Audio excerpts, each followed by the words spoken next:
Christmas Eve. It's still in the morning here in Chico, and welcome to our penultimate presentation. Tomorrow may be the last presentation, but I'm going to make an attempt to wrap up the quantum paradox and the nature of the universe in this lecture, as I promised and have been promising for a couple of months. This is paralleling what happened last year at this time, when in October of 2022 I promised to my listening audience, which was about 1/3 the size it is now.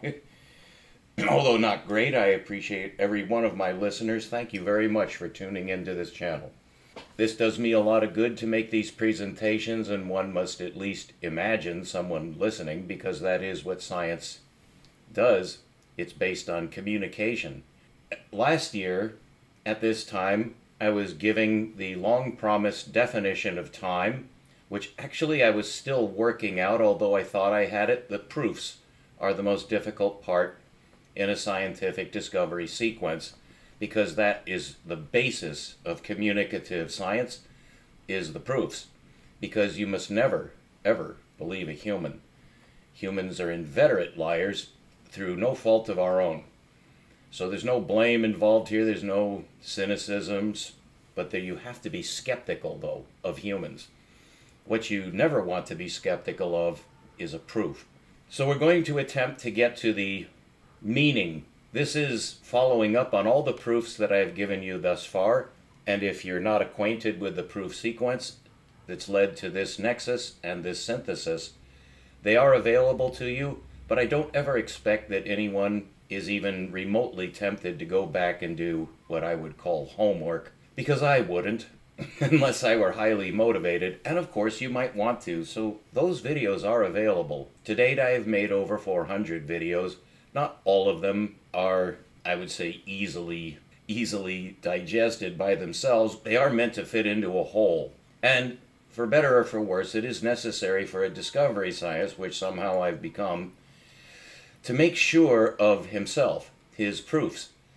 And for me, that's been a process. It would be for anyone, but I was under the extraordinary situation, which has a plus side and a downside, is that I was actually working out all of my progressive insights, which are continuing and will continue, while electing to produce the videos to document a discovery sequence. I think that was successful.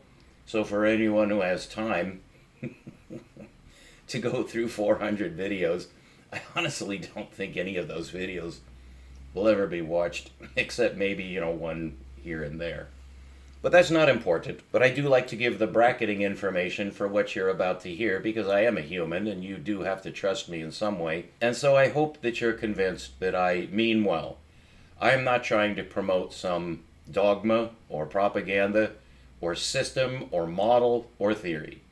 What I'm attempting to do is get the answers that any normal person would expect to want. And what is that in this case? The quantum paradox is obviously fascinating, because the edge of science is always incredibly fascinating. I believe we're blueprinted in our rational subsystem to seek this sort of edge, to see how far we've gotten, to see if we can go farther. That is, one definition of science, in its progressive sense, is to gain a cumulative store of knowledge, which then can be synthesized to higher and higher thresholds of understanding. And what is that? Well, understanding is the ability to apperceive reality. Now, the subject of reality is up for hot debate right now because of the quantum paradox, and a related paradox, because as I've pointed out, paradoxes in physics come in pairs. So where we're at, what I promised to deliver was the definition of the universe that is understandable. There is none yet. So it will help to at least quickly review the current state of cutting-edge science in describing the reality of the universe. Now, of course, this is magnificently huge. We're talking about the entire universe as a thing. Well, it turns out from our discoveries in the 20th century, we found out that as we go out to look toward the edge, we can confirm that the universe is spherical. However, it has no edge. We call that infinity. it's important to be precise here if one is attempting to get a solution, which I'm going to present now. It's spherical according to what is called isotropism and isomorphism. These are fancy-dancy terms for stating what is relatively obvious, that as you look in any direction, it looks the same. Now, the major characteristic of this sameness is it goes on forever. It does not have an edge, and that's counterintuitive to a human to even try to imagine an infinitely bounded anything. The Greeks encountered this right away in their formulation of the line, that it does go off indefinitely in two polar directions.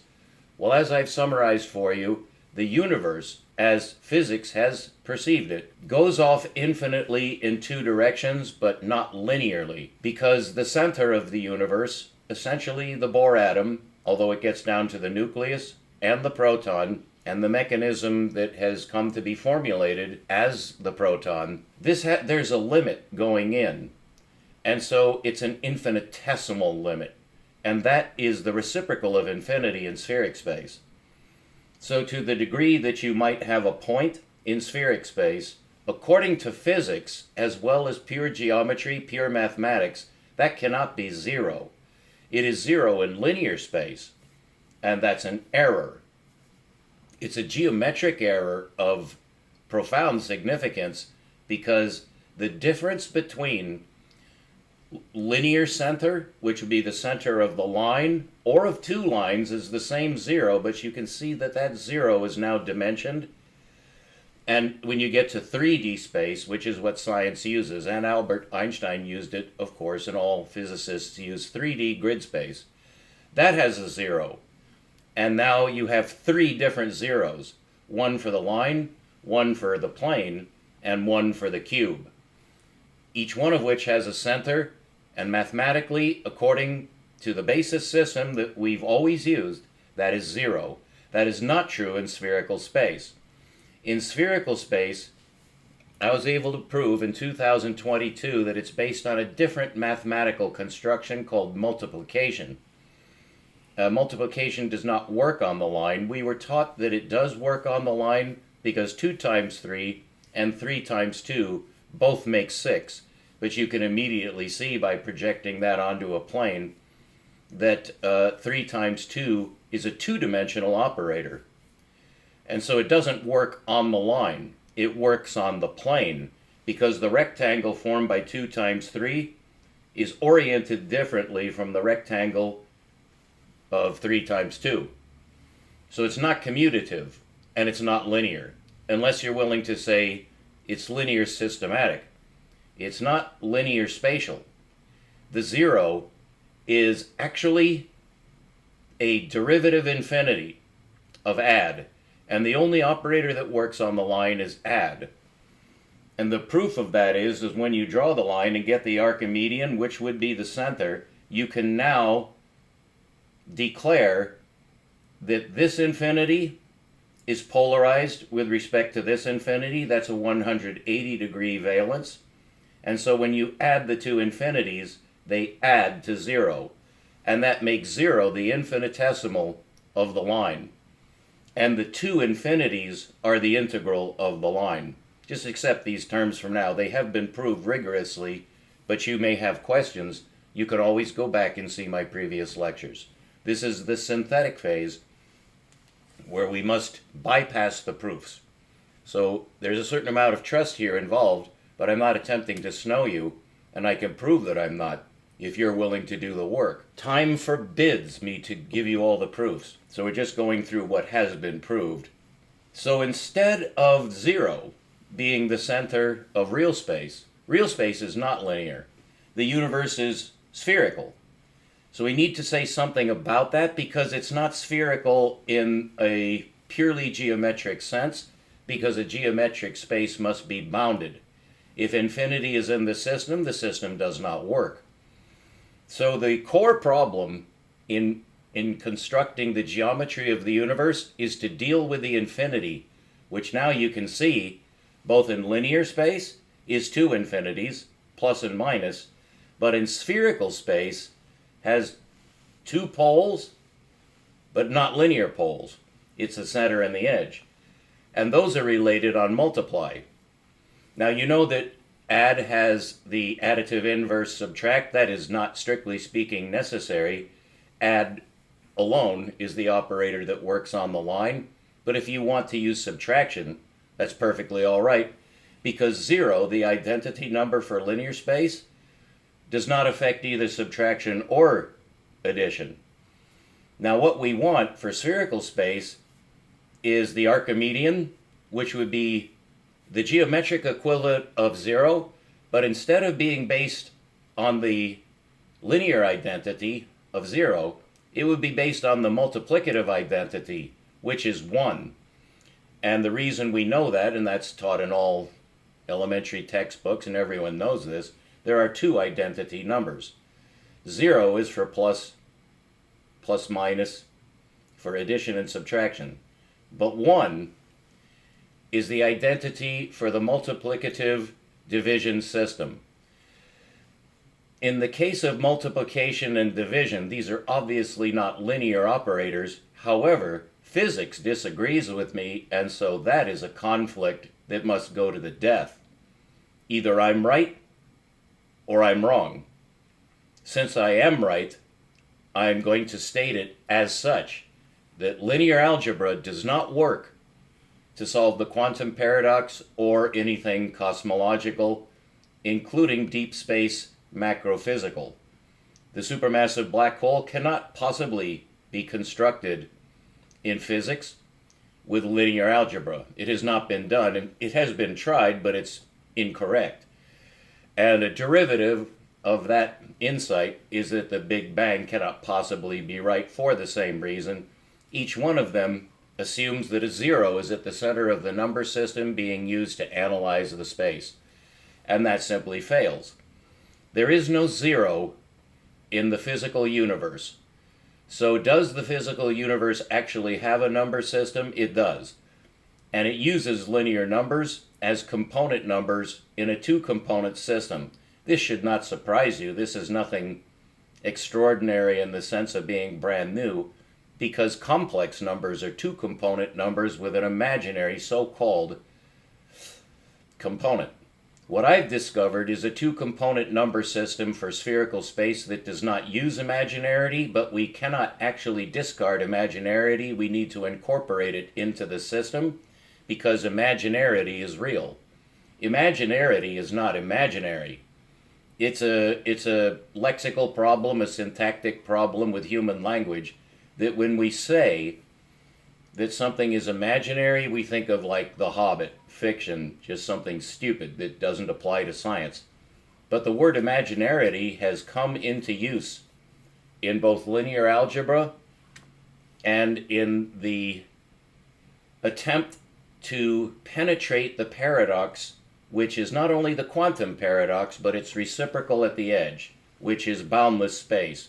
We can now say with certainty that the universe is spherical for the reason I introduced this lecture, that it's obviously equivalent in all directions. That's a spherical direction from Earth, but it could be from anywhere.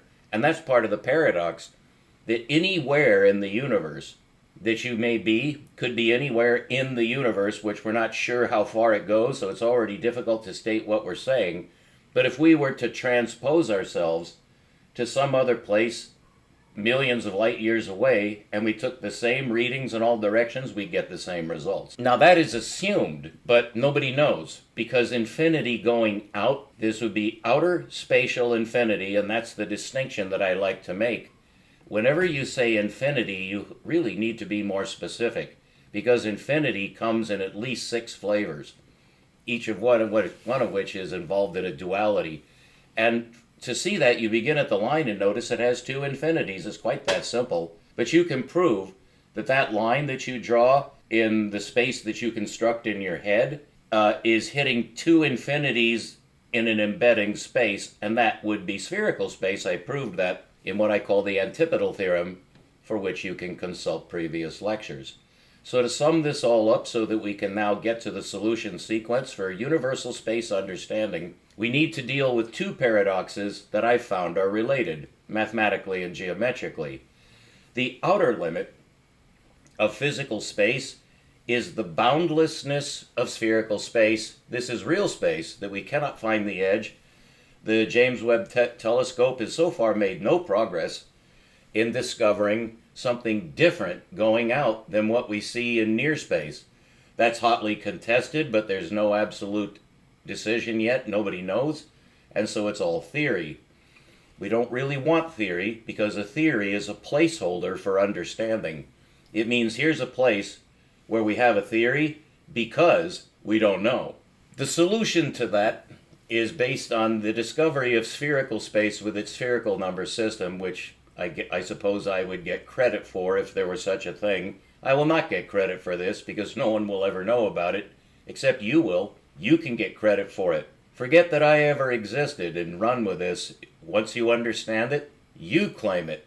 You're allowed to do that. Perhaps there's a court of law sometime in the future. If I'm the plaintiff or whatever, and you're being accused of having stolen my idea, I'll say nolo contendere, and you can take a walk. But then we'll have to be with each other for all eternity, and you and I are going to talk, and we're going to have a good time. Because I'm not trying to get anything for myself, and no real scientist is. A real scientist tries to become a man of wisdom.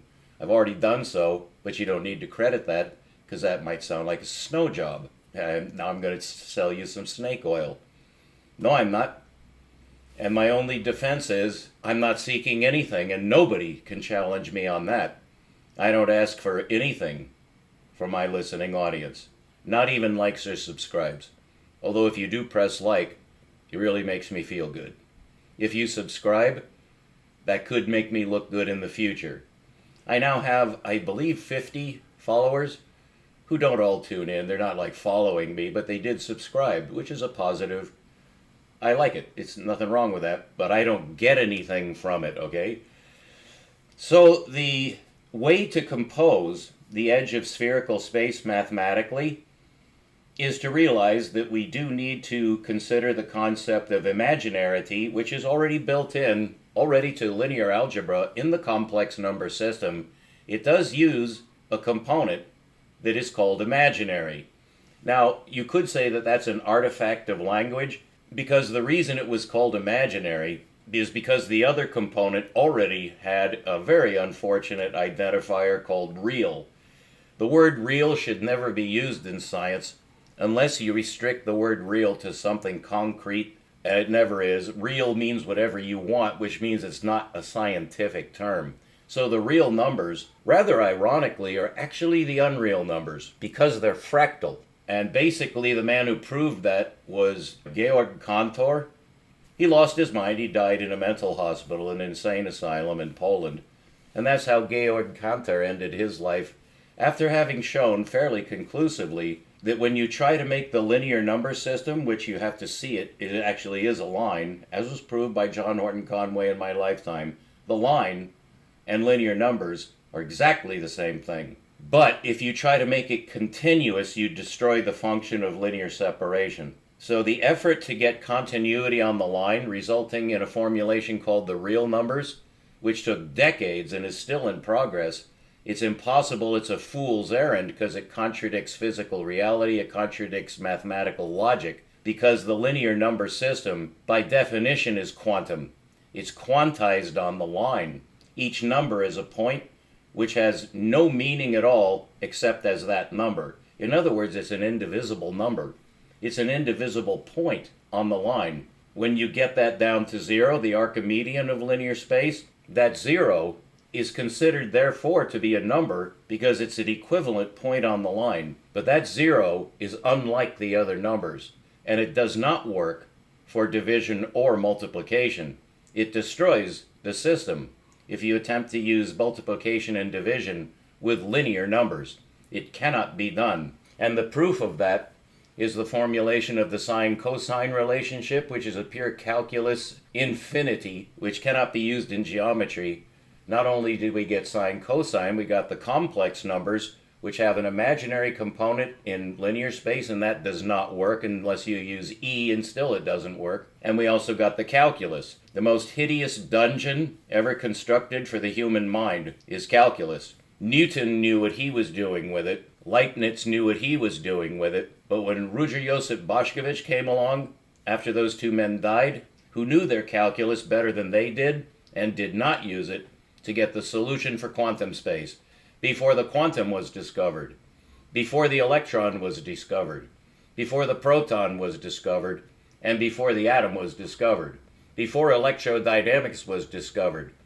Ruger got the force curve for the Bohr atom totally correctly. And that's rising back up into physics. You'll never hear about it unless you follow my leads.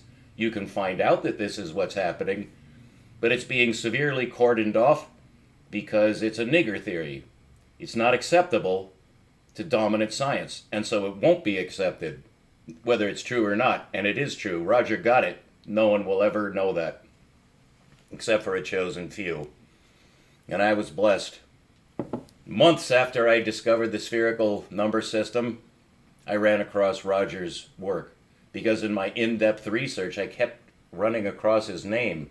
Finally I decided this could be a black swan. This could be a stroke of luck.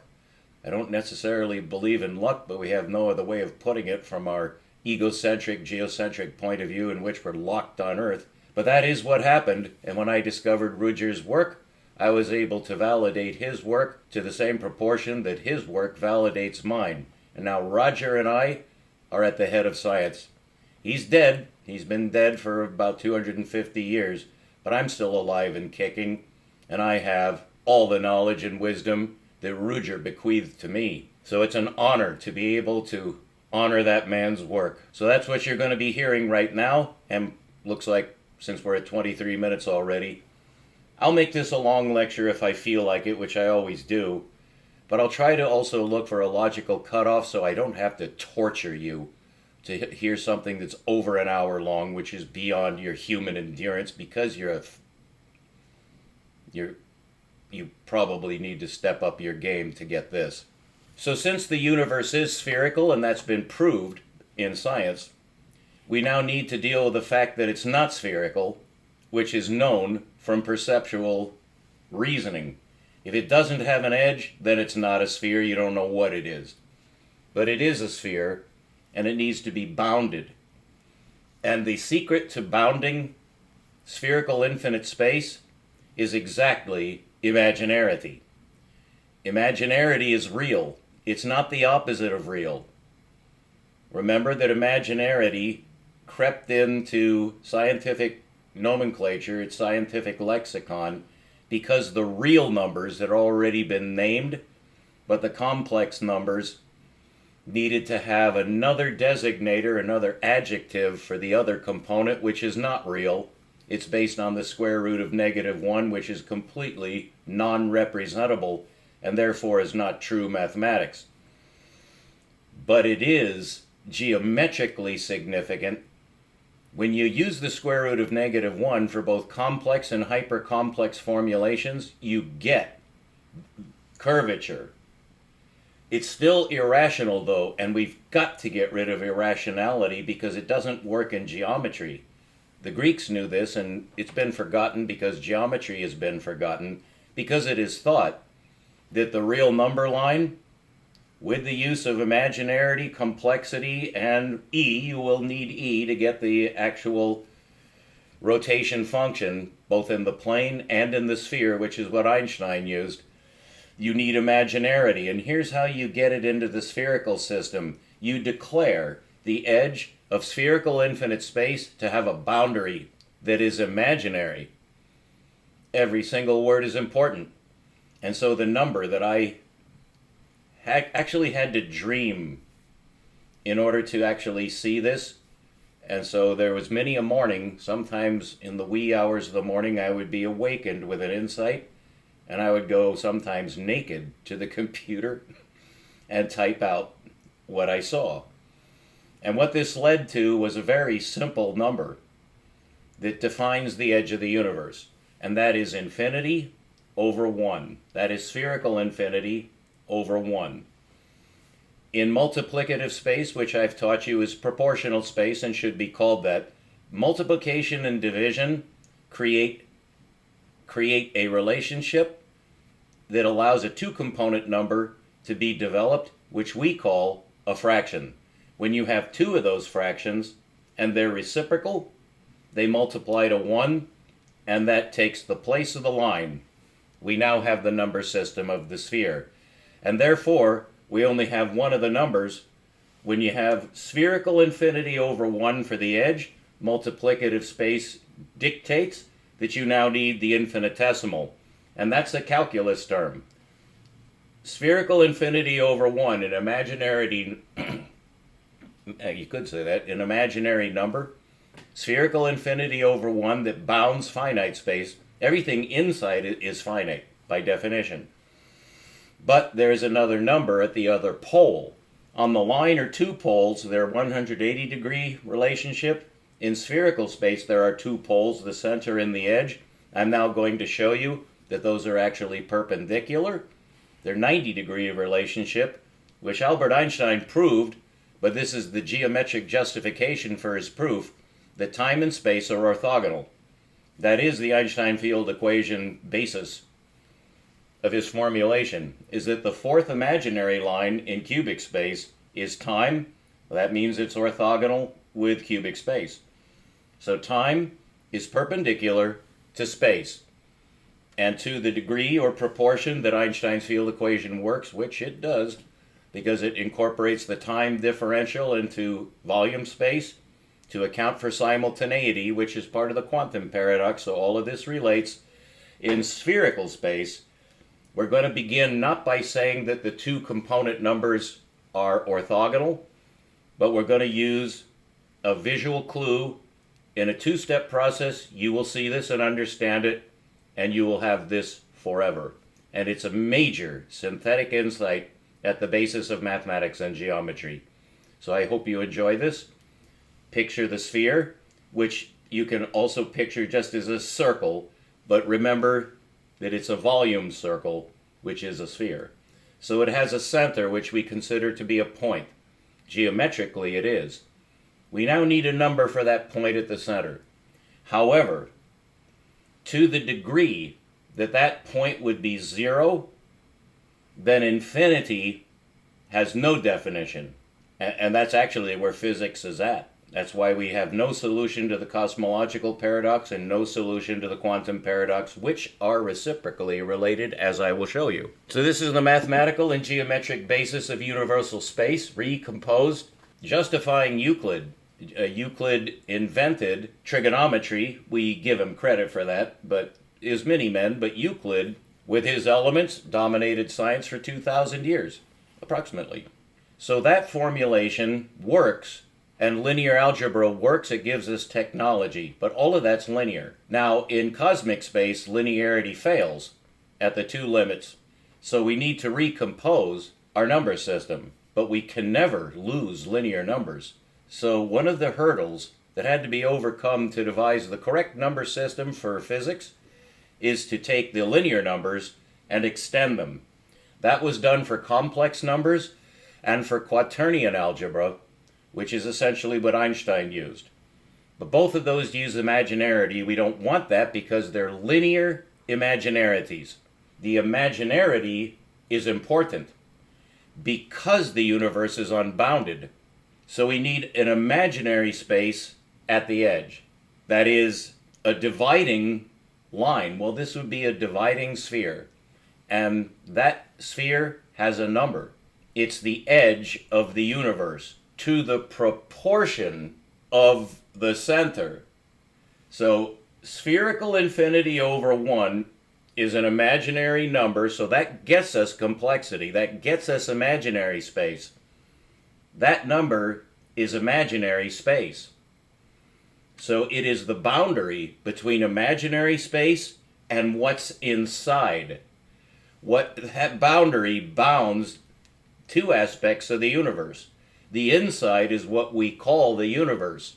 It's the visible part of the universe. The outside, there has to be an outside, can only be given one qualifier that makes sense to us. It's imaginary. And so this number is highly significant and highly synthetic. It is an imaginary spherical infinity over 1. That's a division operation. That means that the center must be the reciprocal. That's the definition of multiplicative space, which I've taught you is proportional space. Those are almost synonymous, except that if you don't see it, think about it. But we're going to go on. So the center number is defined now. The center of spherical space is 1 over spherical infinity. That has many names, none of which are understood by linear algebraicists because they deny the existence of anything except linear space. That is the definition of modern science. It worships linear space, except that for now that is a somewhat subjective characteristic, but emotion is involved here since this is the dividing line between non-understanding and understanding, and I'm going to take you into the land of understanding. So now we have two numbers that define spherical space. The center is a point that cannot be 0. And since it's not 0, it has to have a radius, and that's the quantum paradox. The fact that the edge is now finite, I'll have to say that superpositionally. To the degree that this system is coherent, it's actually closed, coherent, and complete, which actually disproves Kurt Gödel's incompleteness theorem. This is actually complete, and it's the first complete system that's ever been devised for mathematics or geometry. It's the first complete, coherent, and consistent number system with its own geometry. This is sphericity. But you can see that by getting the definition of the spherical universe, two things happened. We have imaginary space at the edge, and we have imaginary space at the center. This is absolutely critical to appreciate just how important this imaginarity is, because it's imaginarity that's killing us in trying to formulate quantum mechanics with linear algebra. Now, this is not linear algebra, but it uses linear number components, and I rigorously proved that this is absolutely closed. So for multiplication and division, the number system is closed. And here is the sequence that demonstrates that. We now have two numbers that define a closed spherical universe that's bounded by infinity and an infinitesimal, and that is the solution to the calculus conundrum. That now the infinitesimal and the integral are directly related on a multiplicative relationship that is so simple that all you have to do is take the two numbers. These are the pole numbers. We don't normally think of the center as the pole. Think of it as a pole because it's a number and it's not 0. So we have a number at the center and a number at the edge that we can now arrange inside of parentheses with an operation that defines their relationship that will be multiply. These are two division numbers. Infinity over 1, comma, 1 over infinity. That's the notation used for complex numbers. These are not complex. These are proportional numbers in a specific relationship called reciprocity or reciprocality. Because the two numbers, instead of having conjugate algebra as is done in complex numbers to get linear numbers back out of them, these numbers are linear and neither one is, well, both of these numbers are imaginary, but none of the other numbers will be imaginary in the number system except these two special numbers, which are equivalent to plus minus infinity. These are multiply, divide infinities. The division takes you down to the infinitesimal. The multiplication takes you to infinity. And neither one can be reached. According to Zeno's paradox, neither one can be reached. To the proportion that you cannot reach the center, neither can you reach the edge. And now they're locked into imaginary space. So, you take the two numbers, you put them inside the parentheses, and you have your first spherical number. What does it represent? The two numbers are imaginary, but when you multiply them, what do you get? Since this system is based on the multiplicative identity, as it's called, it's the proportional identity. It's not zero, but it has the same function that linear zero has in linear space. This is multiplicative center. Let me start that again to make that more clear. Linear center, the linear center, is the result of the two pole infinities being operated on by the linear operator, which is add. So when you add the two linear infinities, you get the infinitesimal. That's the center, whose number must be zero. In order to compose linear spatial separation from 0 to 1, you have to have a 0, or you don't have a metric. So that's the definition of linear algebra, linear mathematics, and linear space and linear geometry. It's based on this 0, which is the center. In multiplicative space, the center is 1. But where is that 1? We just made it. The first number in this is the central number.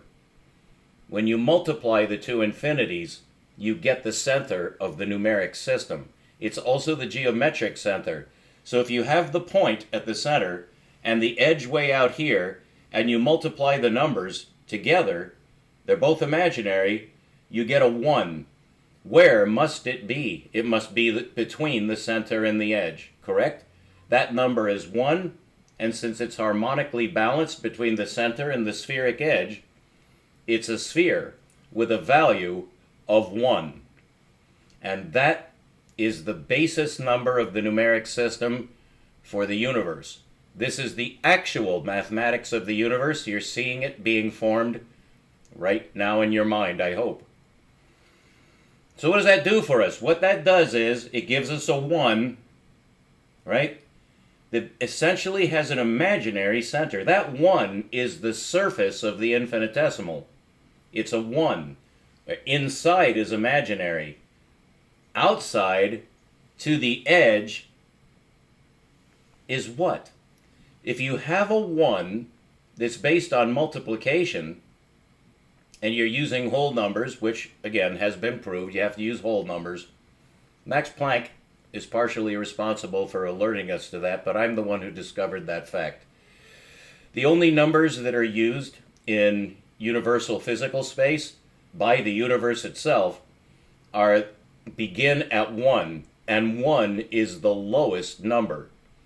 Now, here you're going to have to, accept something, because where are the numbers in this space? We have a 1 with an imaginary interior.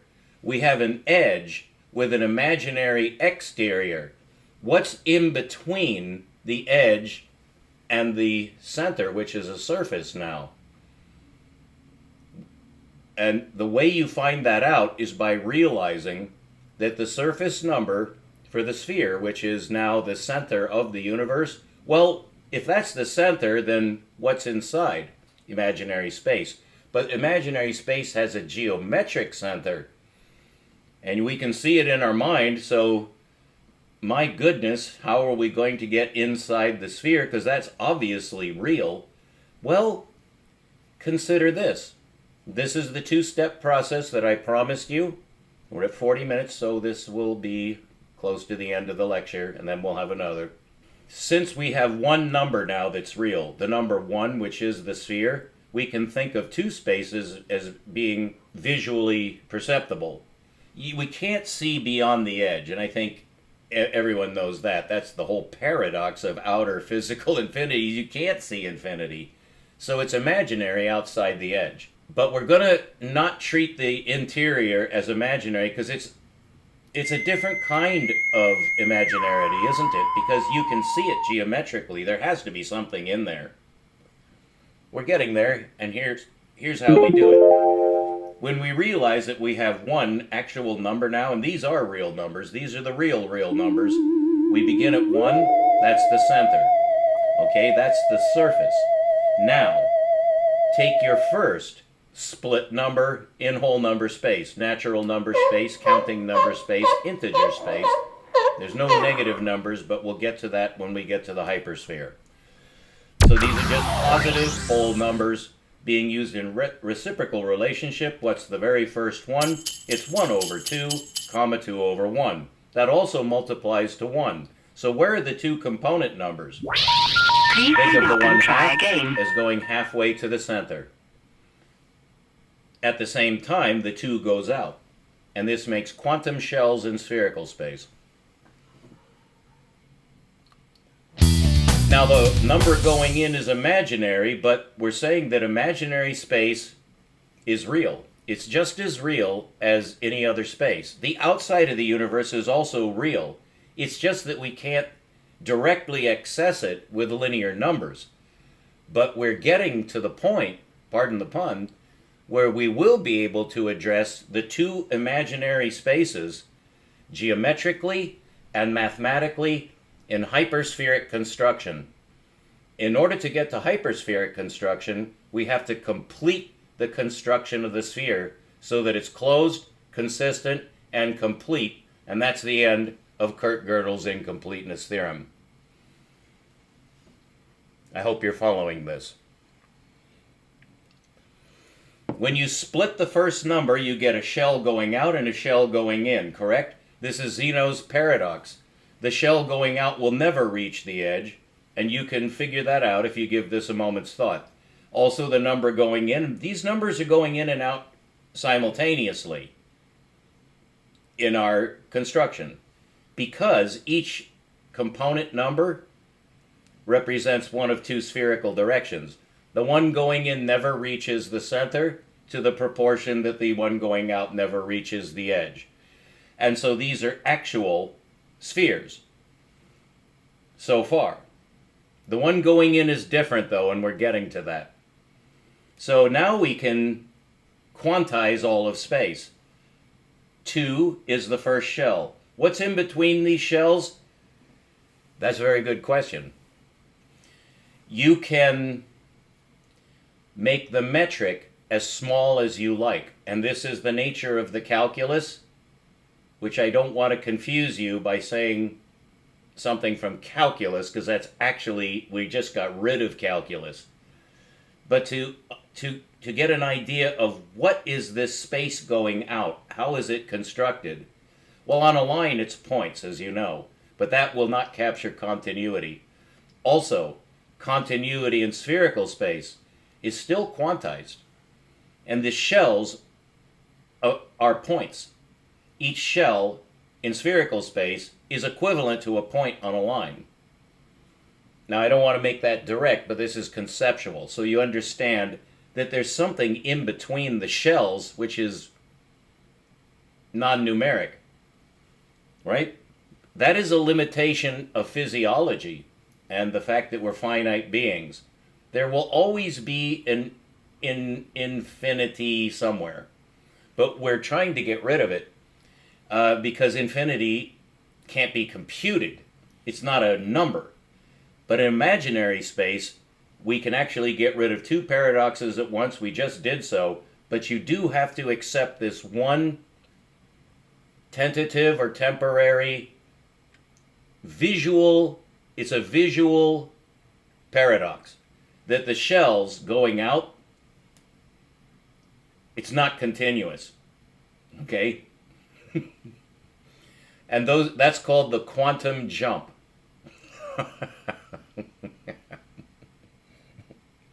So we're homing in on the quantum paradox, and you're looking at it. It hasn't gone away yet, but let's keep going. As you make space and shells going out, you make anti-space shells going in. What's this anti-space? You may guess that it's time. Yes, that is correct.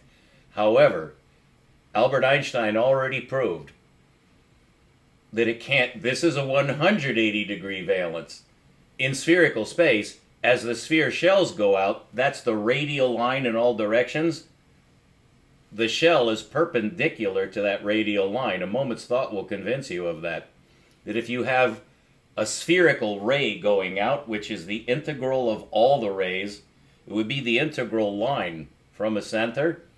It has a perpendicular surface called a sphere. Correct? That is correct. So we do have space going out in shells, which fills space completely with numbers. Now these must be discrete numbers or they wouldn't be numbers, and that partially explains why there's the quantum jump.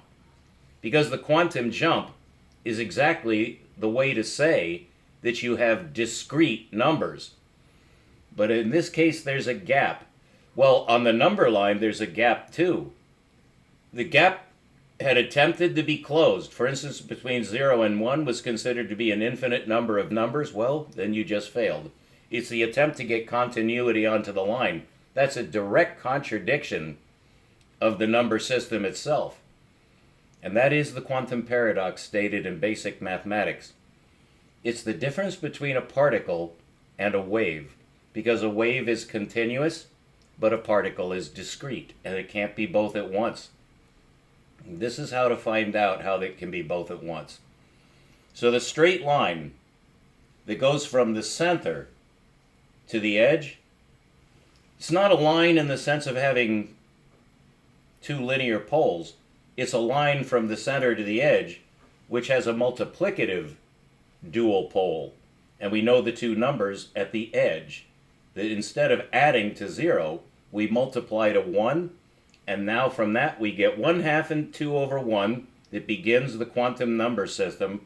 With the numbers, so far we're conceiving the numbers as a 180-degree angle going straight in and straight out. Adjust that. There's nothing inside where the real numbers would be. And so is half a real number? Not if it's going in. It would be imaginary. And in fact, this is going to solve for imaginarity in a way that's mind-boggling. It's going to be the greatest conceptual challenge you've ever faced in your life, because this is the solution. It's one of the solution steps that must be mastered to get the whole picture. So as 2 goes out, the 1/2 manifests on the surface of the sphere as a temporal number. And the temporal number is measured as angular momentum. And angular momentum goes like this. It goes faster and faster or slower and slower. If it stops, then the sphere has an angular value of 1. But as soon as it starts to rotate, that angular value goes to a fraction. To the same proportion that space propagates outward, the inward function, represented by the unit fractions, which would normally be going in, they're going sideways in a new data type called time, is actually periodicity. It's actually angular momentum measured on a closed line. That closed line has a specific name. It's called the circle. But you can see that the sphere can manifest a circle in any number of orientations. The equator could be considered perpendicular to an axis. That's how we compose equatorial coordinate space, is on an axis, which then has a perpendicular circle to the axis. That's extraordinarily confusing. But this is not confusing, and here's the simplifier. As the whole numbers propagate out to create spherical quantum space, that is the correct formulation of the universe, and it describes the flight of the photon perfectly, as we're getting to. It also defines the quantum itself, as we're getting to. But the way to get to the insight is to see that space is generated in the number system as quantum shells going out, that is space, and time is manifested as the rotation of the sphere. That is angular momentum, proportion space. In the next lecture, we'll go further so we can start to talk about hyperspheric space, which is the full analytical solution for universal space, which will give us all the answers we need in cosmology and all the answers that we need in quantum physics. This is Anagalactic bringing you the secret of the universe on Christmas Eve. It's still morning. May you have a happy day before Christmas. Later on today I'll try to give the ultimate lecture. It might be tomorrow, although I might be partying tomorrow with my family. Have a very happy season. It's been an honor to be able to do these lectures, and if you gain benefit from it, that's the only reward that I need, because I've got mine, mate. I'm going to heaven. May you go where you want to go too. That's where I want to go. We'll be right back. Stay tuned.